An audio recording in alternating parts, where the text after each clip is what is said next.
भाई साहब, आपने भी यदि प्रॉपर्टी अगेंस्ट लोन ले रखा है, चाहे मकान गिरवी रखी है या कोई प्लाट गिरवी रखी है या कोई खेत गिरवी रखी है, आपने किसी संस्था किसी बैंक से लोन ले रखा है, तो आपको ये आरबीआई के नए नियम जान लेना चाहिए। तो पहला नियम ये कहता है कि यदि आपको कोई भी संस्था या बैंक का कर्मचारी सुबह 7 से लेकर शाम के 7 बजे तक ही आपसे रिकवरी कर पाएगा, यानी कि किस्त की रिकवरी कर पाएगा।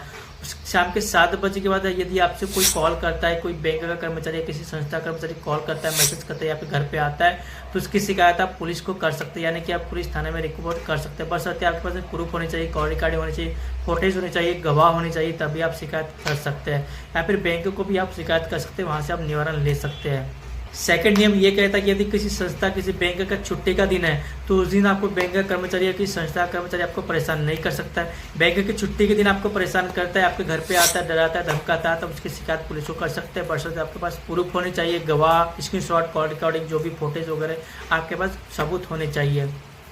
तीसरा रूल्स ये कहता है कि यदि आपकी लगातार 3 महीने तक किस्त बाउंस होती है, तो उसके बाद में आपको नोटिस आएगा वार्निंग का। ठीक है, इसमें आपको 3 महीने का टाइम मिलेगा, यानी कि 90 दिन का टाइम मिलेगा। उसमें 3 महीने का टाइम मिलेगा, यानी टोटल 3 महीने की किस्त बाउंस हो जाएंगी और 3 महीने का और टाइम मिलेगा, यानी टोटल 6 महीने का आपको टाइम मिलेगा ये 6 महीने की किस्त पटाने का। उसके बाद में फिर यदि आप नहीं कर पाते तो आपको सेकेंड नोटिस आएगा, इसमें आपकी प्रॉपर्टी की नीलामी की वार्निंग दी जाएगी।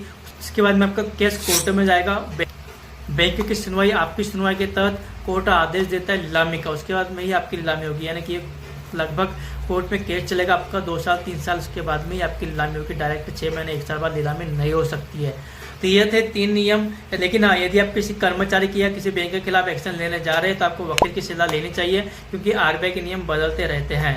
यदि आपको इन्फॉर्मेशन अच्छी लगी हो तो वीडियो को शेयर कर दीजिएगा और लाइक कर दीजिएगा और फॉलो भी कर दीजिएगा। यूट्यूब में देख रहे हो तो सब्सक्राइब भी जरूर कीजिएगा।